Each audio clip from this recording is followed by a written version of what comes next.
They don't use any tires. They're too expensive. Starting in the 2005 season, the ARCA RE Series made a big rule change in the efforts of cutting costs and longer engine life. It's the Mallory ignition box. Each and every car has to carry a pair of Mallory ignition boxes on their dashboard, and since 2005, there's been 0 failures. That's over 500,000 laps, 600,000 miles of ARCA RE Series competition.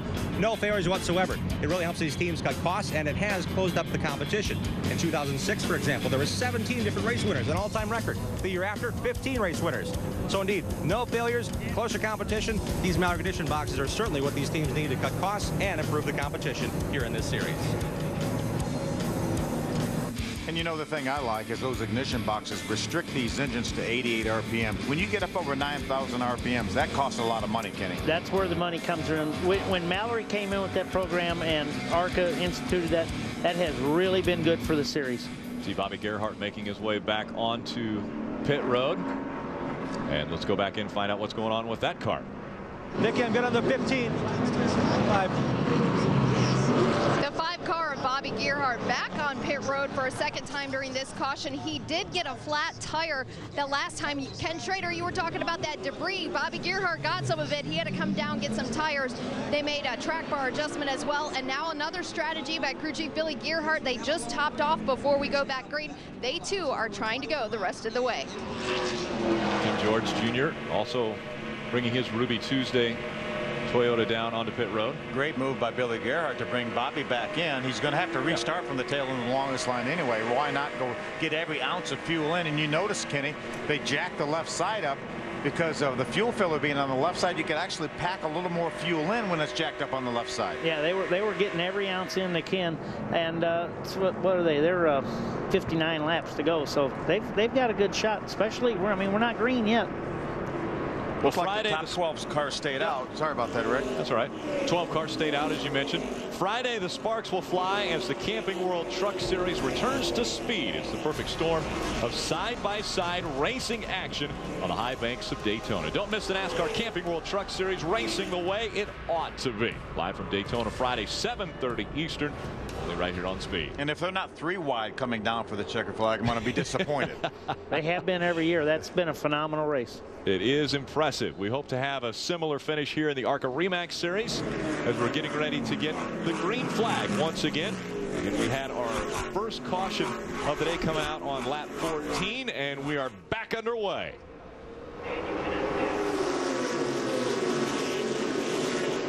We know all these cars up front now. Actually, the top 11 cars will have to come down pit road. The guys behind them, not necessarily. Can't pass to the inside on the restart. We saw Nur Ali move to the outside in that number 45, trying to get a run.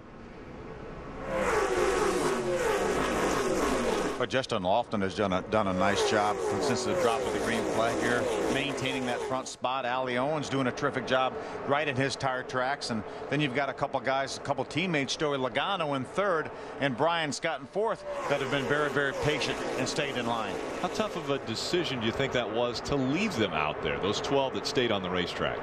Not tough? Or, I mean, what is the possibility of us going another 20 or 30 laps under green flag conditions? Well, that's very much a possibility. We saw the first 15, 16 laps of the race run under green conditions. So right now, we get about 10 more laps into this thing, and some of those guys may be starting, those crew chiefs may be starting to bite their fingernails down there. A little perspiration going on with some of the decisions that are being made.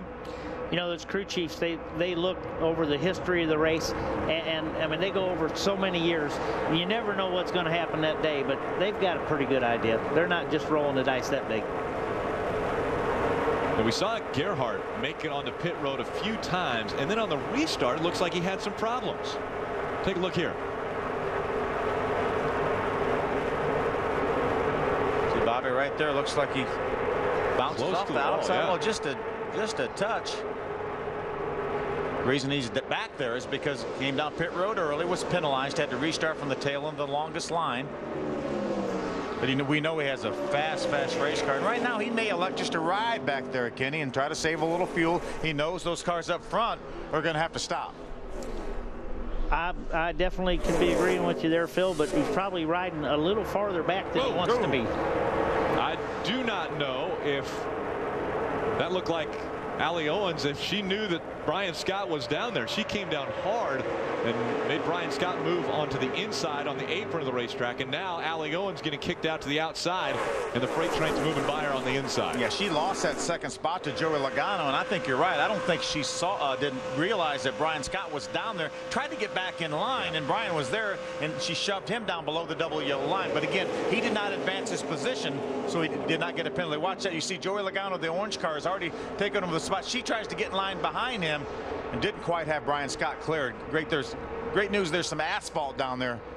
Yeah, another view there right of your screen. Great driving by Brian Scott too to keep that thing pointing in the right direction. That could have been big, guys. Yeah, it definitely could have.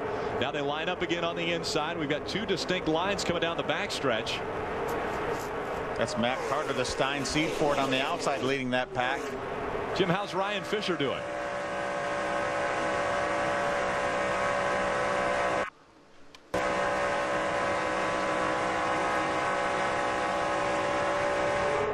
Hey, Jim, how's Ryan Fisher doing? Well, guys, if he's like a cat, he certainly has a lot of friends, because he spun last night in practice, didn't hit anything. He just came down pit road under the most recent caution with a flat right rear tire. They changed both right sides, but what a lucky break for that young man, qualifying in the top 15. Plans a full year running for Venerini Motorsports in the ARCA RE Series, but luck on his side again today, as it was last night. They changed the tire under caution. No damage. He's now currently back in 28th and on the move. See that field again lined up, going down right up against the yellow line. And where did Allie Owens get shoved back to? Well, just the fifth, so not so bad for Allie Owens. Will Kimmel had a big time wiggle there. That 68 car, Will, was really loose. Slides up the racetrack. You see him fighting the steering wheel. Now he's caught in the middle of a 3-wide situation. Michael Annett going by the 0-1 on the inside. This is Frank Kimmel, Will's uncle right here, and that's 44 Ansel Menard's Ford. He might have clipped the left front on the flat just a little bit there.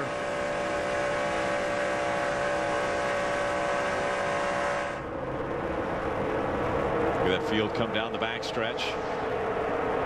Okay, I want to talk about that guy running in the 4th spot right there. That's Mikey Kyle in the 29 car. That car is owned by Brad Kozlowski. Mikey, very young, very inexperienced. You see the Grease Lightning on board. They're running 4th right now, right behind Brian Scott, doing a terrific job. So the field lining up still behind Justin Lofton. Again, the top 12 did not come onto pit road when we had our first and only caution of the day around lap 14. And so we'll see how long we go under green flag conditions, and will those crew chiefs start biting their nails as to will a caution come out, or will they have to make a green flag pit stop at Daytona?